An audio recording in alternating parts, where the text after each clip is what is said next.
Buon pomeriggio a tutti e a tutte, benvenuti al primo degli appuntamenti di questo ciclo di webinar. Per chi non mi conosce, sono Monica Nese, sono coordinatrice del corso di studio in Scienze e Tecnologie Alimentari dell'Università di Udine. Insieme ai colleghi del corso di studio e soprattutto con l'aiuto della professoressa Nadia Innocente abbiamo pensato di organizzare questo ciclo di webinar rivolto agli studenti del corso di laurea in Scienze e Tecnologie Alimentari. Nel corso di questi seminari, con cadenza settimanale a partire da oggi fino al 27 maggio, 7 ex laureati in Scienze e Tecnologie Alimentari di Udine si racconteranno le tappe del loro percorso professionale, dal conseguimento del titolo fino alla posizione che ricoprono attualmente. Questa iniziativa ha una genesi, nasce infatti dalla constatazione che nel corso dei nostri vari incontri di orientamento rivolti agli studenti, a voi, vi abbiamo spesso raccontato che secondo quello che riportano diverse fonti ufficiali, i laureati magistrali in Scienze e Tecnologie Alimentari di Udine trovano occupazione molto velocemente in aziende nazionali ma anche estere, dove, dove ricoprono ruoli pertinenti con con il titolo conseguito. E vi abbiamo anche raccontato che a un anno dalla laurea il tasso di occupazione è più elevato della media italiana. Però abbiamo forse trascurato di informarvi in maniera approfondita sui ruoli che i laureati in Scienze e Tecnologie Alimentari possono ricoprire e le attività che vengono loro richieste. Ecco, e da qui nasce l'idea di offrirvi appunto attraverso questi seminari un quadro delle numerose e diversificate opportunità professionali che si possono aprire dopo la conclusione del vostro percorso di studio e a cui potreste trovarvi a lavorare nel prossimo futuro. Abbiamo chiesto alle relatrici e ai relatori del ciclo di webinar di raccontarvi, di raccontarci non solo i passaggi belli ed edificanti del loro percorso professionale, ma anche quelli meno belli, se ci sono stati ovviamente, perché siamo consapevoli che questo percorso non è sempre facile, ma spesso presenta difficoltà, ostacoli, per affrontare i quali bisogna attingere alle proprie risorse personali, oltre che alle proprie competenze e conoscenze. Ecco, come avete potuto leggere nella locandina, oggi iniziamo il ciclo di seminari con l'intervento della dottoressa Sara Da Pieve. Sono molto contenta che Sara abbia accettato il nostro invito e la ringraziamo moltissimo. Come lei stessa vi racconterà, la dottoressa Sara Da Pieve ha conseguito a Udine non solo il diploma di laurea magistrale, ma anche il titolo di dottoressa di ricerca. Oggi lavora per una importante azienda alimentare alla quale è approdata dopo aver affrontato alcune altre esperienze lavorative. Ve ne parlerà lei. E, ecco, io conservo di Sara studentessa prima e dottoranda poi un ricordo di persona brillante, determinata nel perseguire i suoi obiettivi, attiva, mai passiva di fronte agli eventi, anche meno facili, che ha incontrato nella sua vita, nel suo percorso. Ricordo ancora il commento del suo referente di allora, quando, lei non lo sa, quando appena assunta presso l'azienda dove lavora attualmente, mi riferì che Sara non solo l'aveva trovata preparata, molto preparata dal punto di vista tecnico, ma anche dotata di capacità gestionali per lui assolutamente inattese. Ecco, queste caratteristiche, queste capacità anche personali hanno sicuramente contribuito a fare di Sara la professionista di oggi, capace e apprezzata dai suoi colleghi, dai suoi superiori. Ecco allora che lascio la parola alla dottoressa Sara Da Pieve, ricordando che a tutti che al termine della sua chiacchierata avremo circa una ventina di minuti a disposizione per rivolgerle domande a voce o tramite la chat, e davvero spero che voi studenti e studentesse che siete presenti possiate cogliere questa opportunità per soddisfare dubbi, curiosità. Ecco, ricordo che il seminario verrà registrato e successivamente messo a disposizione nella modalità on demand sui canali YouTube di Play Unihood e di quello dedicato del corso di studio. E, ecco, al fine di ottenere una buona registrazione, chiedo gentilmente a tutti di mantenere spenti i microfoni e le telecamere durante la presentazione della dottoressa Sara Da Pieve. Sara, dunque, ti lascio la parola. Grazie. Grazie. Grazie mille e ringrazio tanto sia la professoressa Nese che la professoressa Innocente per questo invito, graditissimo. Non sono abituata a questo po' di presentazioni, per cui grazie mille, sono lusingata. E niente, mi fa tanto piacere essere qui con voi oggi, anche se in maniera virtuale, perché ricordo che durante il mio percorso di studi, durante la laurea magistrale, anche noi avevamo avuto l'occasione da studenti di avere un colloquio con due laureati dell'Università di Udine che erano nel mondo del lavoro e che erano venuti a raccontarci proprio le loro esperienze. Mi ricordo che per me erano stato molto utili, per cui spero che quello che vi racconterò oggi possa servire, insomma, di conseguenza, ecco. Giusto per organizzare un po' il discorso ho fatto una presentazione, ma appunto solo per organizzare le idee, quindi adesso la condivido. Niente, la mia presentazione parte un po' dalla prima esperienza lavorativa che ho fatto subito dopo, appena laureata, diciamo appena conseguito il titolo magistrale. Diciamo che io ho svolto la tesi sia della triennale che della magistrale all'interno del gruppo della professoressa Niccoli. Ero rimasta affascinata tantissimo dal mondo della ricerca e quindi mi ero ripromessa di fare almeno un'esperienza all'estero. Non ero riuscita a organizzarla attraverso, diciamo, durante il momento degli studi, ma non tanto perché non ero riuscita, ma proprio perché mi sembrava più utile farla successivamente, cioè nel senso farla proprio come prima esperienza lavorativa. Ho avuto la fortuna, grazie sempre all'università, di avere questa connessione con questo centro di ricerca irlandese, che è un centro, diciamo, di ricerca di base e applicata che serve le aziende irlandesi. E quindi per me era perfetto perché voleva dire potermi mettere alla prova, diciamo, in un ambiente comunque lavorativo, ma legato al mondo della ricerca che mi piaceva così tanto.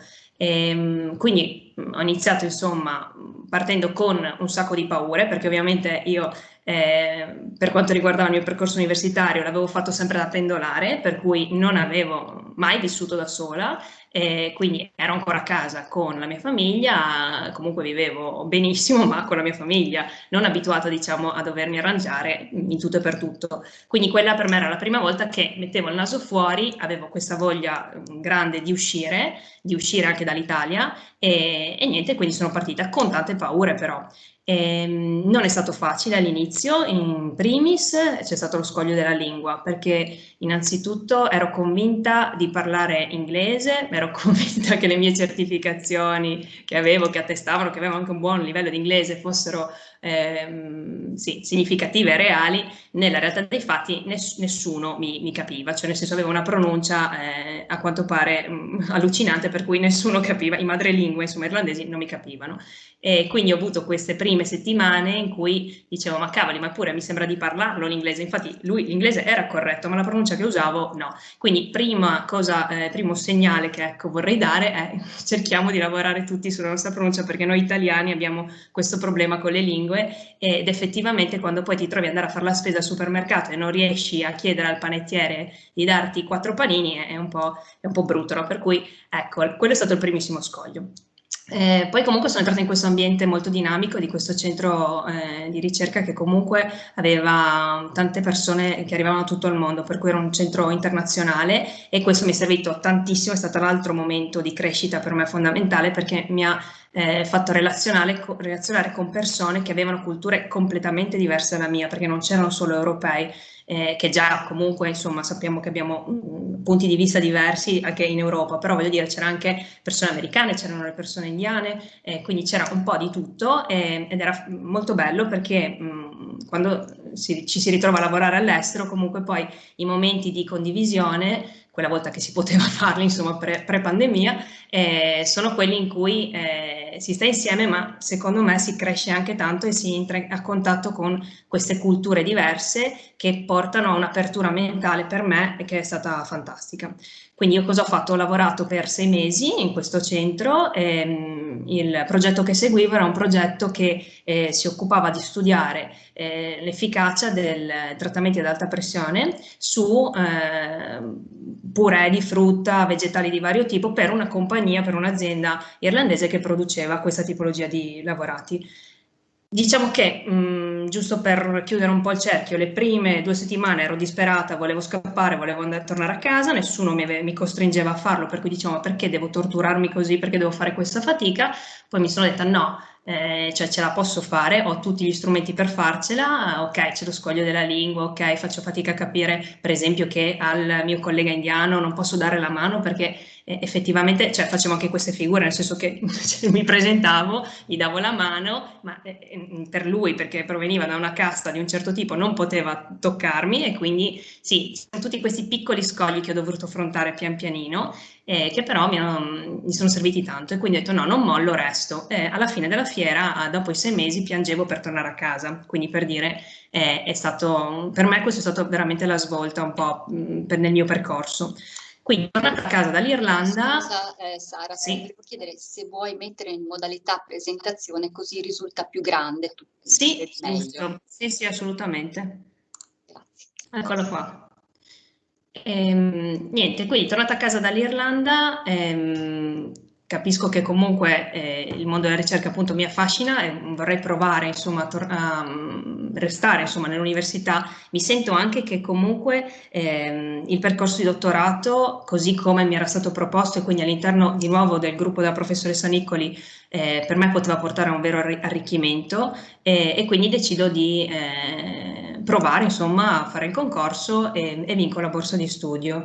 Quindi con grande felicità e grande entusiasmo ho fatto questi 3 anni di dottorato che sono stati per me veramente molto belli, un ricordo bello, certo con delle difficoltà, con delle fatiche, però bellissimo perché mi ha permesso, uno, di lavorare su un progetto che mi piaceva tantissimo, che era quello della strutturazione degli oli, per studiare dei sistemi insomma, che permettessero la sostituzione dei grassi saturi in alcune formulazioni. E quindi c'era la parte sia un po' più teorica che quella più applicata sul sistema alimentare reale, che era la parte che mi piaceva di più perché ho sempre avuto, cioè ho capito insomma che fin dall'inizio che la mia vocazione non era tanto nel controllo qualità, ma in tutto quello che era ricerca e sviluppo, messa a punto di ricettazioni e alimenti, ma soprattutto anche perché mi ha permesso di essere anche flessibile, perché all'interno del gruppo Nicoli comunque ho potuto seguire anche altri progetti che vi ho riportato qui in basso, che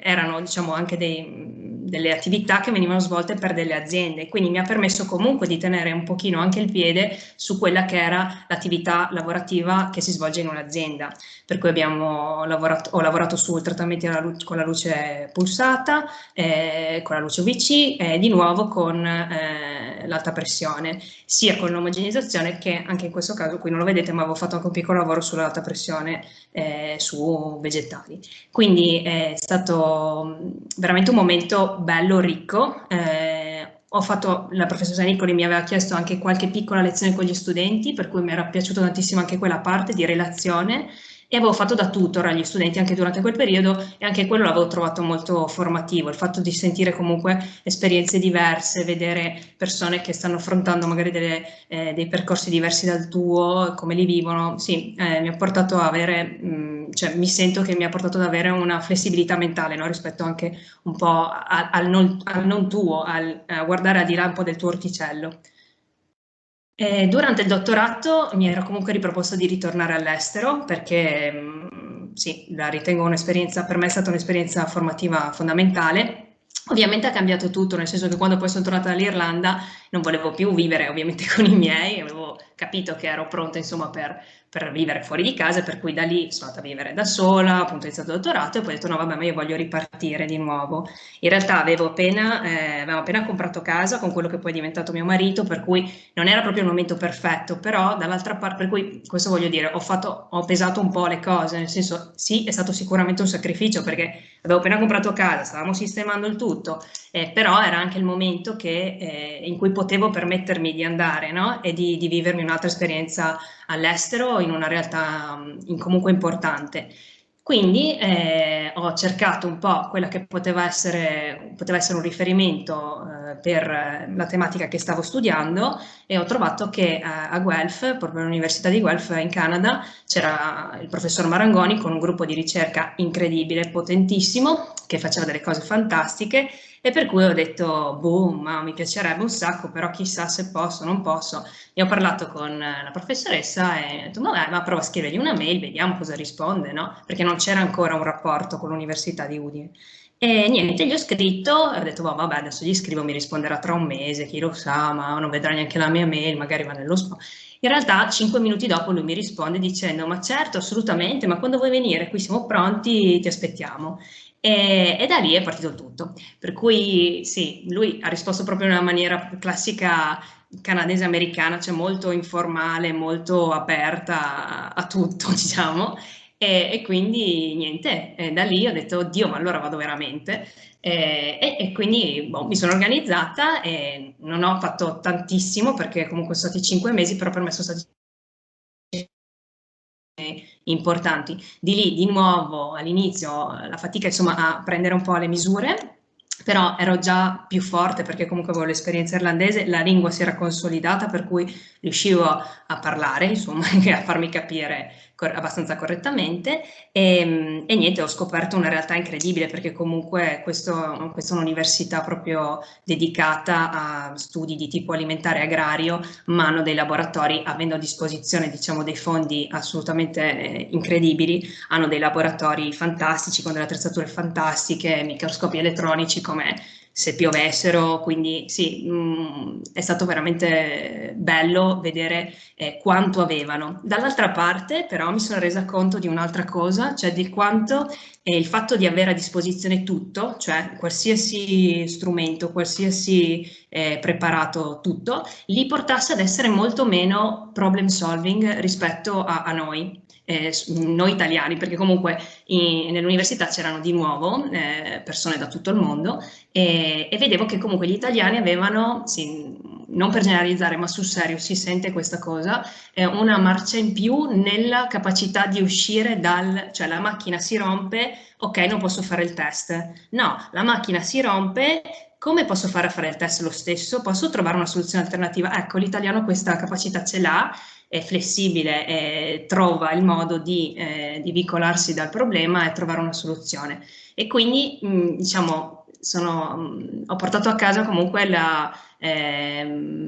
l'impressione che avevo delle competenze e che potevo spendermele legate anche al fatto di essere flessibile, che questa flessibilità mi aiutava tanto rispetto a tanti altri che invece erano molto più incastrati in dei processi legati al fatto probabilmente di essere abituati a lavorare con tutti gli strumenti del mondo, quando noi invece sappiamo insomma di averne di meno, di dover usare più diciamo l'arte dell'arrangiarsi, ecco.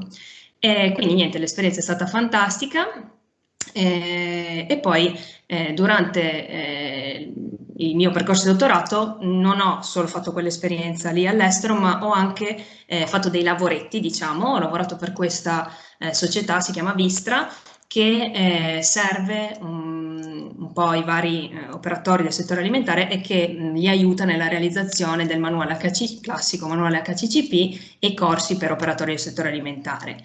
Allora, in questo caso passiamo proprio dalle stelle, non dico alle stalle, però quasi, nel senso che comunque di là lavorava un microscopio elettronico, di qui invece si trattava di andare nel ristorante, nel bar o comunque nel piccolo esercizio alimentare e fare un corso a questi operatori che fondamentalmente non avevano nessuna competenza specifica su che cos'è l'HCCP, perché devo stare attento a determinate cose, quali sono insomma le condizioni igienico-sanitarie corrette da seguire e avanti così.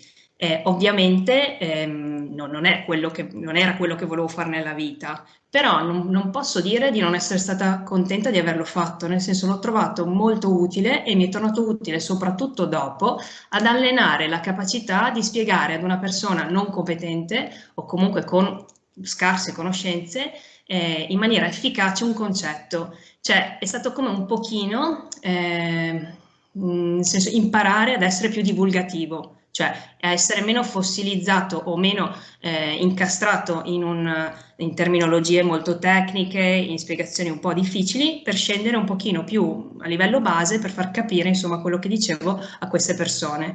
Per cui anche in questo caso, quando mi è stato proposto, di base avrei potuto dire no, nel senso che non era una cosa necessaria che dovevo assolutamente fare.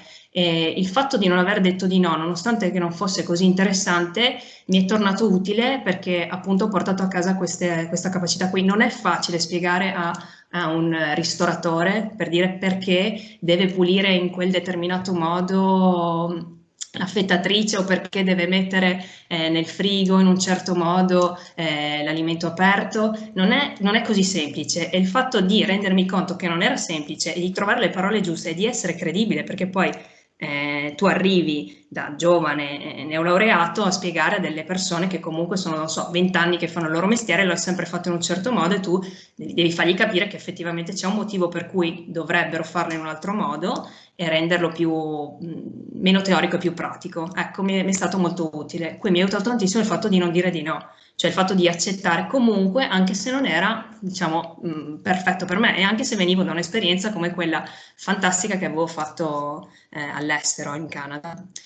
Dopodiché concludo il percorso di dottorato e niente, inizio a uscire nel mondo del lavoro per cercare la prima occupazione, nel senso che in Canada comunque mi avevano chiesto di rimanere con un postdoc, però mi sentivo che rimanere lì voleva dire cambiare tutta la mia vita e non ero disposta ad arrivare così in là con il sacrificio che dovevo fare. Sicuramente sarebbe stato fantastico, però mi sembrava cioè sacrificare troppo la mia vita privata, quindi quello è stato un no, sì, che ho detto, e sono tornata in Italia.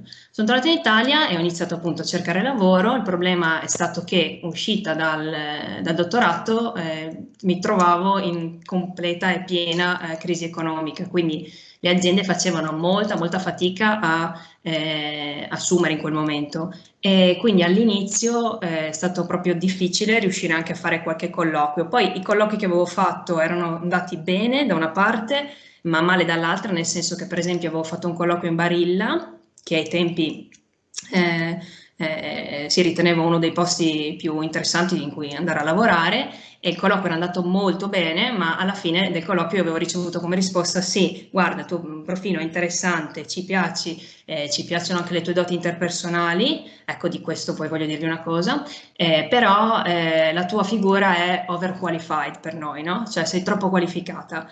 E lì un pochino, devo dire la verità, mi era caduto il mondo addosso, perché ho detto, cavoli, io ho fatto di tutto per avere queste qualifiche in più, per avere un curriculum ricco, e infatti loro mi dicevano: no, ma se tu non avessi neanche fatto l'esperienza all'estero, noi nemmeno l'avremmo valutato il tuo curriculum, quindi era fondamentale avere determinate cose, però il fatto di avere anche un dottorato per loro comportava non avere una gestione, insomma, del classico neolaureato, ma di una figura altamente specializzata, che secondo me è complice anche il fatto che comunque il dottorato ancora in tante aziende non è ben conosciuta come figura, e un po' li spaventava, ecco. E quindi niente, all'inizio appunto c'ero rimasta insomma abbastanza male, e ho detto vabbè, ok, proviamo a ridimensionare la ricerca, a vedere poi cos'altro c'è, cos'altro offre il mercato. In quel momento Lovison, che è questa azienda di Spilimbergo che lavora prodotti di tipo, vabbè, sicuramente conoscerete il Musetto, perché diciamo che loro si fregiano insomma di avere il musetto migliore del Triveneto, ed effettivamente credo che sia così, anzi sono convinta insomma che sia così. Poi hanno tutta una serie di salami insaccati di vario genere, salsicce e via dicendo, e loro in quel momento erano appena stati acquisiti da un fondo composto da questi super manager che volevano appunto rilevare l'attività per inserire un loro responsabile di produzione che li aiutasse a creare nuovi prodotti, nuove ricettazioni o comunque prodotti con delle conservazioni diciamo di tipo diverso e quindi anche con l'impiego di tecnologie diverse. E quindi a quel punto io ho pensato che quella poteva essere veramente una posizione interessante per me. E quindi ho fatto diversi colloqui, a dire la verità ne ho fatti 3 o 4, cioè più addirittura che in Barilla, con anche un colloquio in lingua, per poi andare a Spilimbergo dove effettivamente la lingua di base che si parlava era il friulano, però va bene, e entrare in questo mondo che era molto, cioè il mondo della produzione, di queste produzioni animali, dove la maggior parte degli operatori sono disossatori o comunque operatori insomma di un certo calibro in tutti i sensi, è un mondo molto maschile e molto anche duro, ecco. Per cui all'inizio quando sono arrivato ho detto ok, qui bisogna insomma diciamo, tirare fuori un po' la grinta e far vedere che ce la posso fare anche se sono una ragazza giovane, anche se sono donna, perché anche quello comunque incideva, però insomma se mi hanno scelto ci sarà un perché, adesso sono qui e provo a far vedere quello che è il mio meglio, ecco. E niente, mi sono dovuta scontrare con una realtà molto, molto ancorata su tradizioni, su una visione, ecco, vecchia, se mi spiace dirlo, ma vecchia, e quindi non sono riuscita a trovare le giuste sinergie. Lì ho dovuto scegliere, nel senso che avrei potuto rimanere e provarci ancora, perché comunque il ruolo era un ruolo di tutto rispetto, perché sulla carta, insomma, sarei stata la responsabile della produzione, per cui era tutto molto interessante, stipendio compreso, però voleva dire veramente, cioè fare una fatica grande su quello che era, diciamo, la relazione con la proprietà che comunque era rimasta all'interno dell'azienda perché il fondo che aveva acquisito non aveva il controllo totale, che non riconosceva per esempio neanche il mio titolo di studi, per cui nel senso lì è stato un no che ho detto, infatti dopo 3 mesi, vedete, è stata un'esperienza molto breve, ho detto no, vabbè, io qui non posso stare perché non vedevo nessuno spiraglio, per cui io non sono della filosofia di pensiero che bisogna dire sì sempre, che bisogna rimanere comunque e sputare sempre i pallini, sì, certo bisogna farlo, però quando ci si rende conto che il margine non c'è, è anche giusto andare, ecco.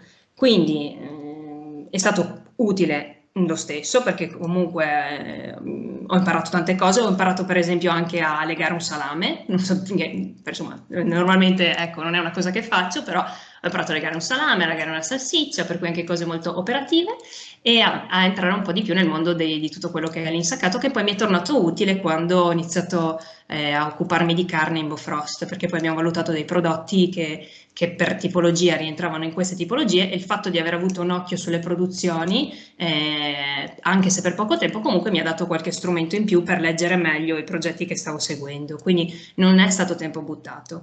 Ecco, prima dicevo che nelle mie varie esperienze una cosa che per me è sempre stata importante e che mi veniva fatta notare era il fatto delle doti personali, cioè nel senso che io sono assolutamente convinta che sia fondamentale la preparazione teorica, però sono anche altrettanto convinta che se questa preparazione teorica non è accompagnata da quelle che sono chiamate le soft skills, cioè da tutto quello che gira intorno alla persona, la tua passione, non so, quello che ti piace fare nella tua vita privata, il fatto di essere informato su quello che succede nel mondo, viaggiare, vedere, ecco, so che in questo momento dire viaggiare, sì, sembra una roba incredibile, però ecco, quando finalmente si potrà di nuovo fare, sono tutte cose che permettono a te come persona, secondo me, di accrescere le tue capacità interpersonali, perché comunque quando tu entri in un'azienda, certo che l'azienda ti sceglie per le tue doti professionali, ma ti sceglie anche per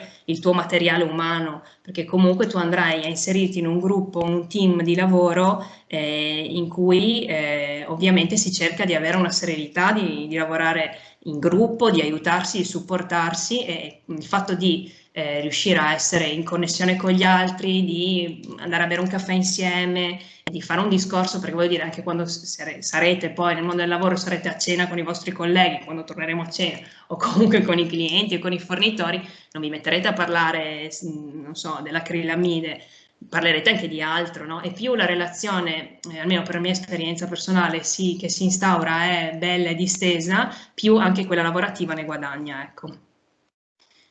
Quindi esco, diciamo, dall'esperienza non così felice in Lovison e sono di nuovo in cerca di lavoro.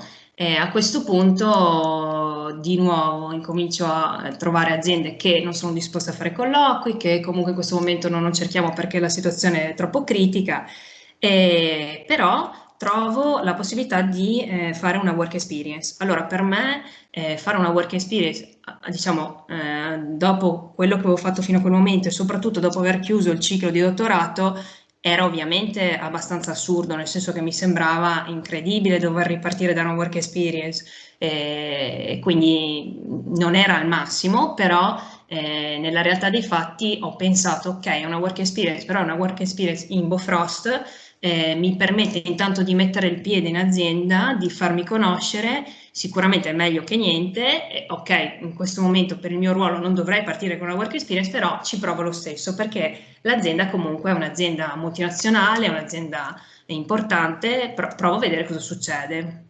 Per cui ho detto va bene, facciamola questa cosa. E niente, quindi sono entrata in Bofrost. Bofrost la conoscerete, è l'azienda leader nel mondo del surgelato della consegna door to door.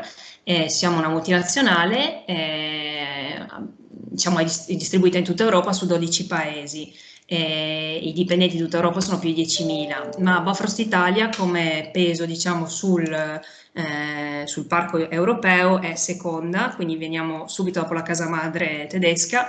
Quest'anno abbiamo chiuso con il nostro fatturato con una crescita del più 32%, quindi è una cosa, sì, dei risultati incredibili legati ovviamente alla situazione pandemica, ma non solo, perché sì, è vero che abbiamo guadagnato tanti clienti perché non c'era la possibilità di muoversi e noi portando a casa il prodotto siamo stati avvantaggiati rispetto a tutti gli altri perché avevamo una rete distributiva già collaudata, però è anche vero che queste famiglie che abbiamo conosciuto in queste situazioni di difficoltà non ci hanno abbandonato con le riaperture, ma anzi si sono consolidate nel nostro parco clienti, quindi siamo cresciuti ma con una crescita solida e adesso abbiamo più di 1,2 milioni di clienti fidelizzati. Quindi, come vi dicevo, inizio questa esperienza con la work experience di 8 mesi e quello che mi veniva chiesto all'inizio era scrivere dei testi e dei contenuti per il sito web, nel senso che avevamo un sito che non era ricco in contenuti tecnici e quindi il marketing voleva arricchirli e mi veniva chiesto di fare questo e poi mi era stato chiesto di seguire tutto il processo di benchmarking, cioè di confronto con la concorrenza. Niente, io quindi inizio a scrivere i miei testi e poi lì di nuovo mi torna utile il fatto di mettermi nei panni della signora Maria che deve leggere un testo scritto da un tecnologo alimentare, quindi il fatto di essere flessibile e divulgativo. E poi sul processo di benchmarking invece mi ritrovo a fare un'attività che non avevo mai fatto, che era mezza di marketing e mezza di tecnologie alimentari e che probabilmente per il fatto che mai un tecnologo alimentare aveva lavorato nel marketing fino a quel momento era più sbilanciata sulla parte di marketing e quindi dato che avevo notato che c'erano un po' di lacune negli strumenti che venivano utilizzati per il benchmarking, ho pensato ok, è vero che sto facendo una work experience, però posso provare a sfruttare questa occasione per mostrare che cosa potrebbe fare un tecnologo alimentare qui. Quindi sempre con molta umiltà, perché questo secondo me è un'altra delle chiavi importanti per chi entra in un'azienda, il fatto di arrivare in una realtà nuova che non si conosce, che ha delle dinamiche complesse come quella di un'azienda strutturata, quindi entrare in punta di piedi con il massimo rispetto per le figure professionali già esistenti, però trovando il modo, insomma, appunto il giusto modo, di proporre delle alternative. Quindi io avevo visto i documenti che venivano utilizzati per questa attività e parlando con il mio responsabile ho detto, ma guarda, secondo me, almeno io avrei pensato di fare questa cosa, però potenzialmente potrebbe magari, sì, magari sbaglio e magari non va bene, però io ho pensato a questa cosa qui, volevo mostrartela, quindi io avevo comunque già preparato i nuovi documenti, glieli ho mostrati e il mio responsabile mi ha detto, certo sì, è un'ottima idea, proviamo a farlo come dici tu.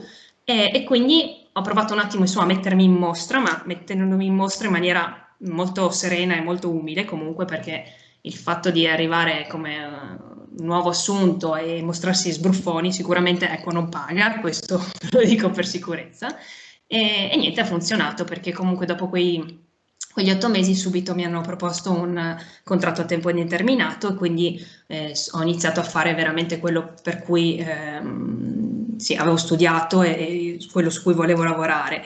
Quindi ho iniziato come assistente ai product manager che già lavoravano in azienda, che erano tutti di nuovo non tecnologi alimentari, e perché c'era un po' questa visione per cui il tecnologo alimentare lavorava nel controllo qualità. Non c'era ancora la visione del tecnologo alimentare che invece lavora in ricerca e sviluppo, che invece produce il prodotto non soltanto dal punto di vista economico di una scheda di conto, ma anche lavorando sulle ricette con competenze molto specifiche. E diciamo che ho fatto, e di questo sono contenta, insomma, molto contenta, ho fatto un po' da apripista perché ho mostrato che anche un tecnologo alimentare, e anzi soprattutto un tecnologo alimentare, è quello che deve fare, che deve svolgere quel compito. Certo, lavoriamo in relazione strettissima con il marketing, ma ovviamente i nostri colleghi del marketing non possono andare così a fondo come andiamo noi sulle specifiche e sui prodotti. E quindi è andata molto bene perché da assistente poi sono diventata io, mi è diventata product manager, prima junior e poi senior. Quindi mi occupo sia della categoria del pesce che della carne, quindi tutte produzioni animali, da qui ecco l'esperienza, per esempio, l'ho visto che mi è tornata utile. Mi occupo anche di pesce, sul pesce è stata difficile, è stata molto dura all'inizio perché avevo poche competenze specifiche sulla filiera sul mondo dell'ittico, che è una filiera enorme e affascinante perché racchiude origini da tutto il mondo, noi parliamo con fornitori da tutto il mondo, che vengono da tutto il mondo, per cui è molto specifici perché comunque ci sono tantissime specie diverse, ogni specie ha la sua taglia commerciale, ha le sue peculiarità per le lavorazioni, ci sono le lavorazioni a bordo, le lavorazioni a terra, insomma è un mondo e di questo non avevo gran competenza, quindi lì ho dovuto farmela imparando dai product manager a cui ero stata affiancata, dalle fiere, dal materiale che trovavo, ecco, e diciamo che il percorso che ho fatto mi ha permesso di avere tutti gli strumenti per poi andarmene a cercare le informazioni. Ok, io non le sapevo, quelle informazioni non ce le avevo, però avevo la forma mentis giusta per andarmene a reperire le informazioni, impararle, farle mie e poi essere forte di quello che abbiamo imparato.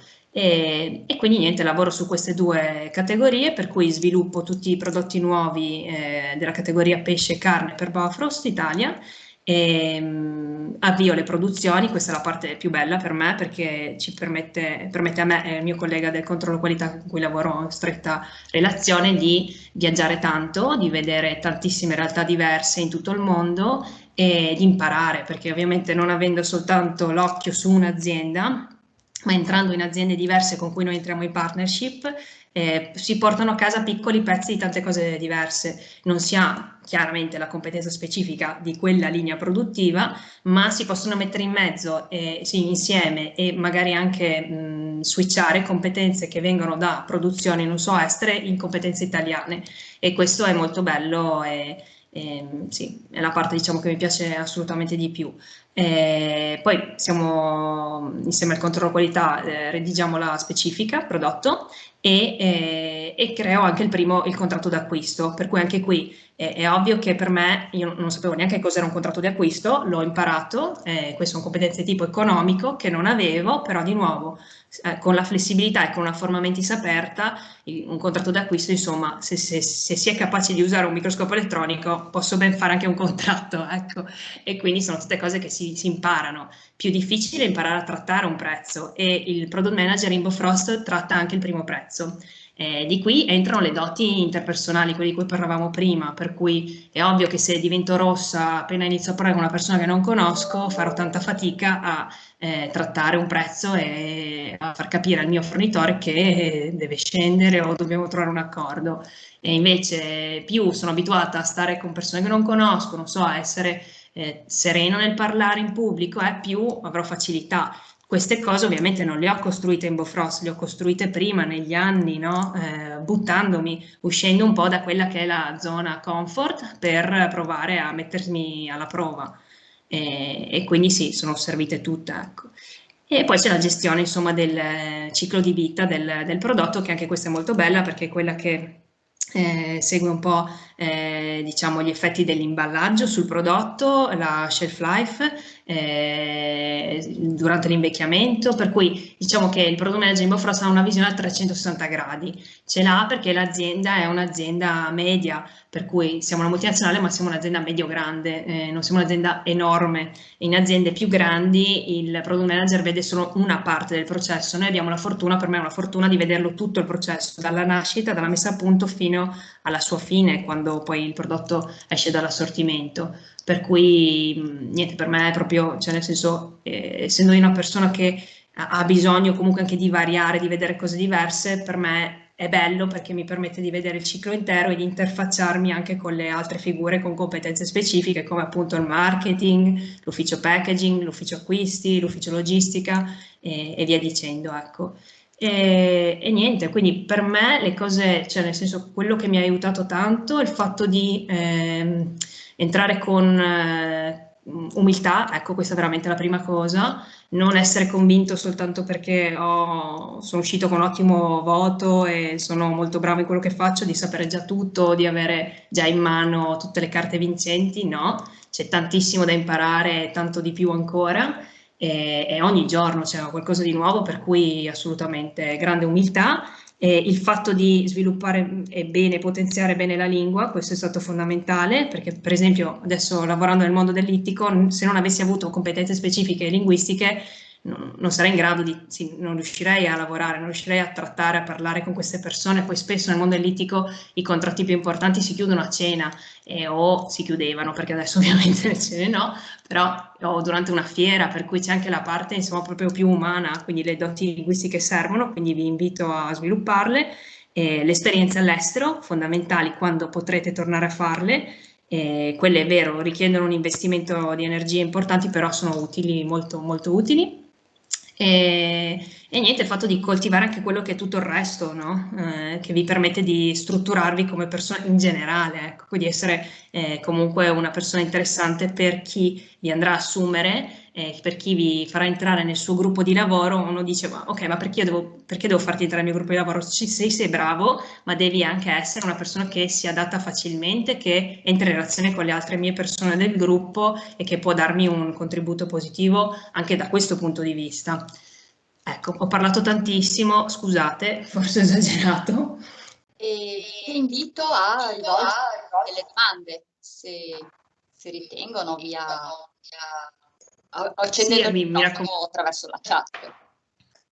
Magari io non sono propriamente uno studente, sono Nadia Sì, Innocente, però magari mi sento di rompere il ghiaccio, no Sara? Così magari dopo anche gli studenti sì, prendono coraggio. sì, Ecco, la prima sì. cosa che ti volevo fare, ci hai descritto un percorso molto ricco, ma molto ricco anche di sacrifici, e questo è un insegnamento molto importante, no? Credo, perché tutti devono capire che non esiste il lavoro perfetto e subito appena si esce, no, dall'università, e quindi penso che questo sia un arricchimento molto importante, il tuo percorso. Ecco, quello che ti volevo chiedere è se rifaresti tutto quello che hai fatto, o se c'è qualcosa che magari potresti adesso col senno di poi sacrificare, no? E dire, beh, forse questo non valeva la pena. E dall'altra parte invece se c'è qualcosa che ti è mancato, anche magari nel percorso di studio, perché no, ma in tutto il tuo percorso evolutivo che hai avuto fino al lavoro che hai raggiunto. Mhm. Ok, no, delle cose che ho fatto non mi sento di dire che niente è stato inutile, sinceramente, anche le esperienze più difficili e magari meno utili nell'immediato, poi nel lungo periodo si sono dimostrate comunque interessanti, per cui forse anche perché ho avuto la capacità di dire di no quando ho capito che proprio non aveva senso e quindi non sono andata oltre. Fossi andata oltre, sì, probabilmente vi direi no, lì ho sbagliato, non dovevo mollare prima. Per il resto no, anche il fatto comunque di aver fatto, non so, 3 colloqui più il colloquio in lingua per entrare in un salumificio, che fa ridere, però comunque mi è tornato utile il fatto di strutturarmi e fare dei colloqui con questi super mega manager che poi nella realtà dei fatti non avevano l'azienda in mano, però almeno, cioè nel senso, ho capito come dovevo comportarmi rispetto a quelle figure di tipo economico che non conoscevo. E per cose che mi sono mancate cioè, durante il percorso universitario e dopo, eh, avuto la fortuna, in tutte le realtà dove sono insomma entrata, di avere persone di riferimento che, sì, che erano delle vere persone di riferimento. Quindi forse l'unico momento in cui proprio mi sono sentita che non ero collocata nella posizione reale è stato proprio all'inizio in Bofrost, perché io all'inizio sono entrata ed ero nell'ufficio marketing e quindi potenzialmente c'entravo poco con i miei colleghi del marketing, no? E quindi quello è stato l'unico momento in cui ho detto ma qua forse non ci siamo, però poi appunto rimboccandosi le maniche, facendogli capire che un tecnologo poteva fare anche altro, poi è stato un crescendo, quindi è andato bene. Lì, probabilmente lì mi sarebbe piaciuto poter entrare già sotto la guida di un tecnologo, no? Che però in quel momento non c'era. Per il resto no, assolutamente. Dal punto di vista universitario forse mi è mancato, mi sarebbe piaciuto vedere più, ma questo sono proprio magari una considerazione mia personale, più filiere, cioè entrare in più aziende, vedere più le linee produttive, avere più la mano sulla produzione. Che però capisco insomma che non è facile organizzarsi e fare, però per esempio ho questo ricordo bellissimo di questa visita che avevamo organizzato agli olifici col professor Conte a Brisighella. Io mi ricordo, è stato bellissimo, abbiamo visto tante realtà diverse, è stato molto interessante, ecco. Per cui quello, ecco, in questo momento so che non si può fare, però sì, mi era piaciuta molto. Poi tutto il mondo delle filiere mi piaceva e ho avuto la fortuna di fare tutti gli esami, quelli specifici nel percorso magistrale, per cui sia da quel punto di vista lì è stato tutto completo. Bene, grazie. E senti Sara, dove ti vedi in futuro? Ti vedi arrivata o pensi che ci siano ancora possibilità di sviluppo per te? No, possibilità di sviluppo sì, ci sono sempre, una costante evoluzione. Già adesso comunque ci sono dei movimenti in azienda da noi per cui sto cambiando il mio ruolo nuovamente, sono felicissima di questo perché seguirò proprio la mia responsabile ricerca e sviluppo, è arrivato il momento insomma che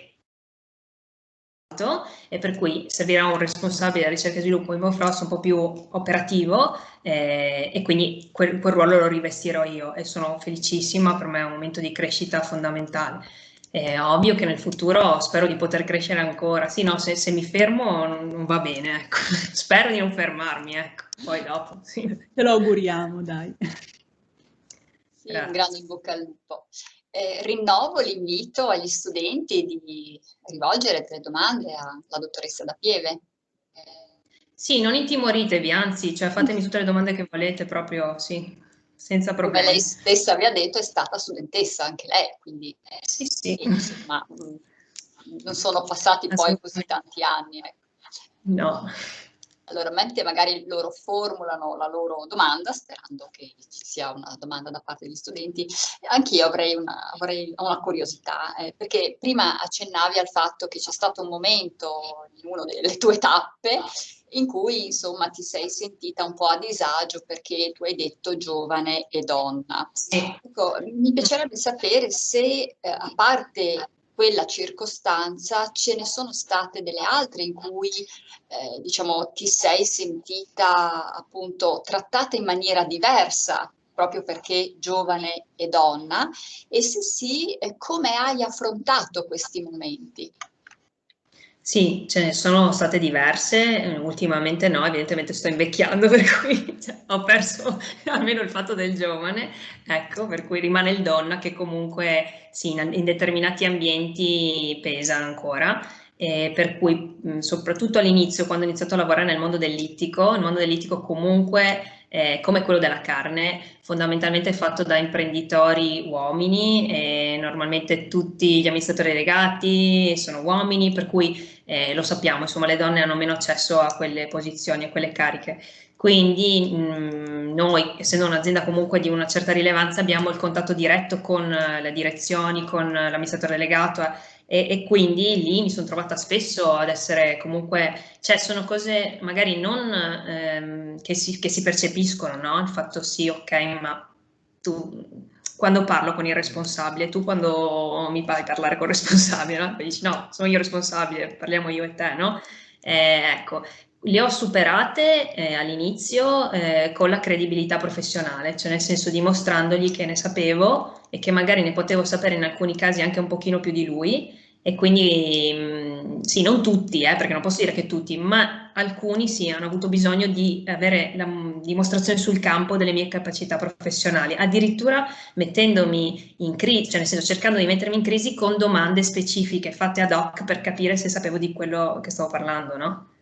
E quindi, ok, una volta guadagnata quella fiducia, a posto, però sì, assolutamente il fatto di essere donne in alcuni ambienti non aiuta proprio. Sì. Purtroppo è ancora una realtà. Sì. Ecco, c'è Siria che ha una domanda. Sì. Quali sono stati gli ostacoli maggiori?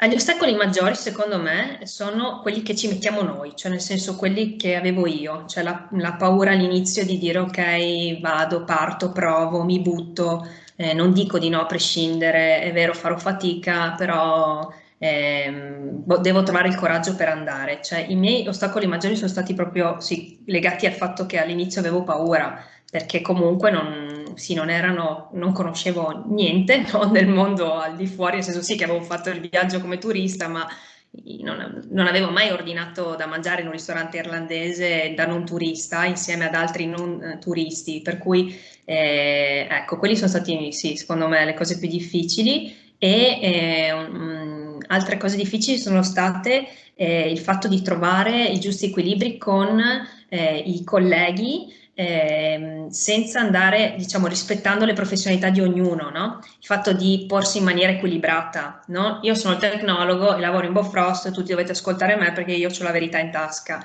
No, in realtà sì, tu hai una parte della visione, è vero che un'azienda alimentare è una visione che in parte è fondamentale, ma è una parte, ci sono anche altre parti che non conosci e che devi capire, no? E quindi sì, che poi una volta che entri in quella filosofia è un accrescimento, però devi entrare nel fatto di, ok, è utile anche sapere quello che mi dicono i colleghi del marketing, quelli del packaging e via dicendo. Benissimo. Ci sono altre domande? Sì, abbiamo Chiara. Chiara, addirittura 2 domande, che bello. Quali attualmente sono le possibilità lavorative in Bofrost per un tecnologo alimentare che abbia conseguito la laurea triennale? E poi, è stato necessario uno sforzo economico per svolgere le sue esperienze all'estero?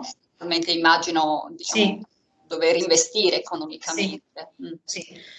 Allora, in Buffers al momento abbiamo appena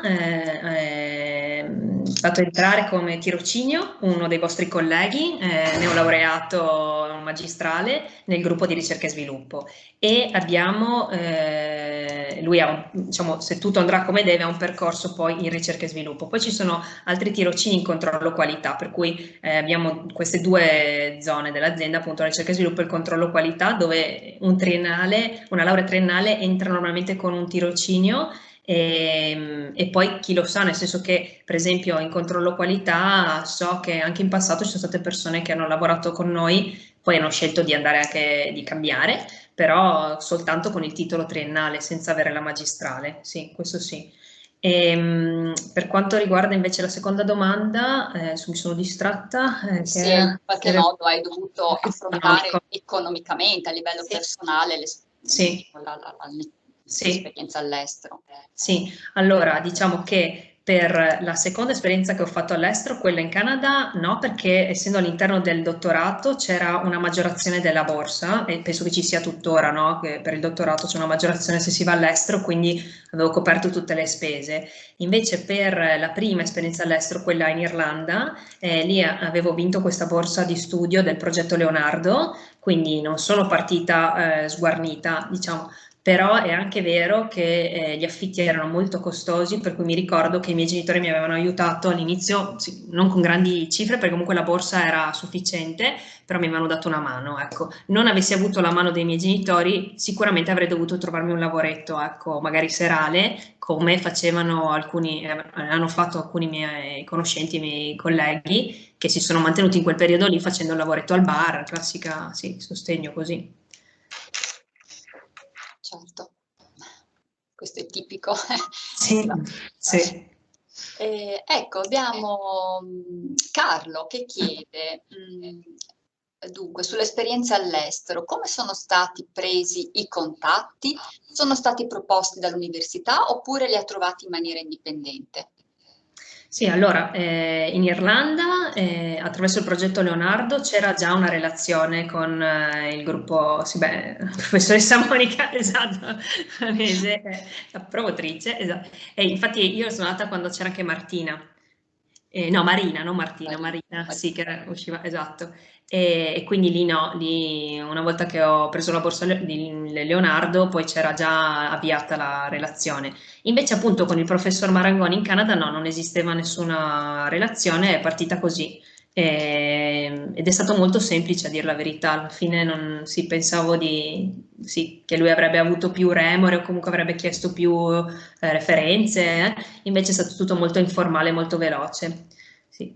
Sì, la cosa divertente, ecco, episodio divertente, il primo giorno che sono arrivata in Canada, al centro di ricerca, sì, all'università, e arrivo alla reception, arriva questa persona, non ero vestita in maniera, cioè avevo semplicemente una camicia e un paio di pantaloni, che mi sembrava il mio, no? Il primo giorno di lavoro. Boh, arriva questa persona della reception, mi dice, oh, finalmente è arrivata. E gli faccio, scusi, ma io avevo l'appuntamento sì, tra 5 minuti, fa, no, l'aspettiamo già da mezz'ora. Ho detto, mi scuso, no? Mi prende e mi accompagna nella sala reagenti, no? Dico, entriamo dentro la sala reagenti, mi fa, allora, noi avevamo bisogno di, e inizia a dettarmi reagenti di cui avevano bisogno. Gli faccio, no, scusi, guardi che io non mi occupo di... Mi fa, ma come no? Ma lei non è il rappresentante dei reagenti? Gli faccio, no. Mi fa, e allora perché è vestita da rappresentante? No, perché lì tutti erano, se non in pigiama, in maniche corte, pantaloncini, sì, super informali come sono i canadesi, cappellino, e quindi io ero la rappresentante. Questa è stata la mia introduzione. Interessante. Sì. Bene. Altre domande? Ecco, una cosa ci è successa recentemente di una richiesta di, cioè nel senso, per questi tirocini, ecco, ci è arrivata la richiesta di questa persona che ci diceva, questo ragazzo, insomma, che ci diceva che era affascinato dal mondo Bofrost, era molto interessato al discorso della surgelazione, ai nostri prodotti li conosceva, aveva visto il nostro catalogo, e gli sarebbe piaciuto molto fare questo tirocinio, no? Parallelamente era arrivata la richiesta anche di un'altra persona che invece diceva che probabilmente dal punto di vista del profilo era fantastica, molto superiore anche a quello del ragazzo, però ci diceva su quali temi avrebbe potuto lavorare perché le interessava fare la tesi di laurea e poi basta. Ecco, sì, questo è stato, per esempio, cioè, ovviamente noi abbiamo scelto il ragazzo che non aveva gli stessi titoli dell'altra persona, che però aveva mostrato un interesse, no, verso il nostro mondo. Ecco, quindi il fatto di uscire e imporre già voi dei paletti, questo vi crea delle difficoltà, quindi sì, immagino che la maggior parte di voi non lo farà, però ecco, sì. Questo è un bel insegnamento, un bel Appena successa proprio. punto fermo. Ecco, c'è ancora Stefania che chiede: le soft skill o le competenze interpersonali hanno un ruolo sempre più importante dal punto di vista professionale? Sì, secondo me assolutamente sì, perché comunque per fortuna insomma di gente competente in giro ce n'è tanta, tanta, però appunto non conta solo quello, cioè conta anche il fatto di lavorare, saper lavorare in un gruppo di lavoro, saper tenere appunto una conversazione con un esterno, perché comunque in quel momento lì, soprattutto quando si lavora con fornitori, ma anche quando avrete dei clienti, cioè il cliente, io da cliente che acquisto attraverso i nostri fornitori, è ovvio che se sono messo a mio agio anche grazie alle competenze esterne, sono più predisposto a sviluppare un prodotto in più con quel fornitore e quindi l'azienda ne trae solo che beneficio, per cui sì, assolutamente. Poi comunque sì, stiamo parlando di persone, cioè fondamentalmente sono persone che lavorano, quindi sì, e che passano il 90% della loro giornata a lavoro o al telefono, quindi no, fondamentale. Sì. Bene, ecco, c'è anche Ivan che chiede: Quanto può essere importante conoscere più lingue oltre all'inglese in questo settore? Tantissimo. Per esempio io, ecco, questo è un grande rimorso che ho, che non ci ho pensato prima, il fatto di non aver imparato il tedesco. Mi avrebbe aiutato tantissimo. La mia è una multinazionale con una casa madre in Germania e comunque se avessi imparato il tedesco sarebbe stato più semplice. Una lingua così difficile, impararla adesso ci ho provato, ma non ce la faccio.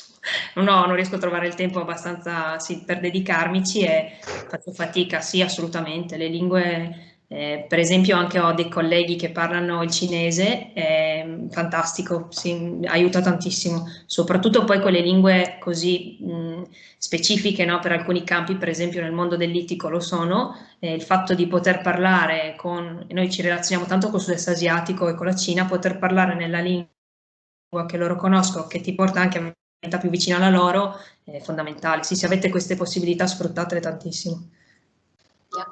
Ecco, arriva un'altra domanda da adesso sì.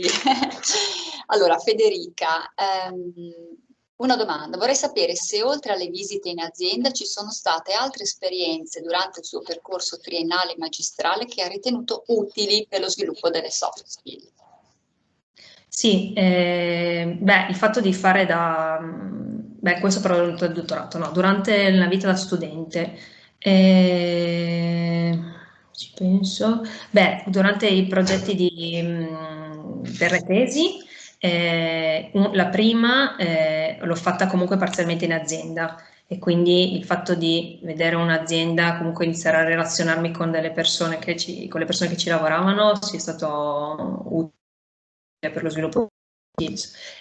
Altro, il fatto di lavorare in gruppo, i lavori di gruppo con gli altri studenti, anche questo è importante perché comunque un po' l'università tende a creare un po' il super io, no? Cioè quando vuoi essere bravissimo, vuoi avere 30 lode, tutti gli esami, vuoi dimostrare, no? Il fatto di relazionarti con gli altri, lavorare in gruppo, trovarsi anche a condividere.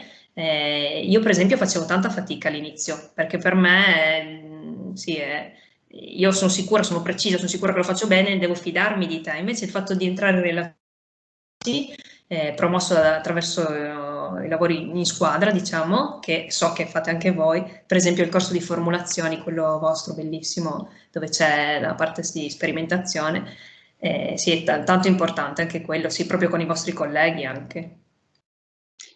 Ivan chiede anche se in paesi non anglofoni dove fare ricerca per fare ricerca si parla anche in inglese Sì. oppure nella lingua, diciamo, del luogo.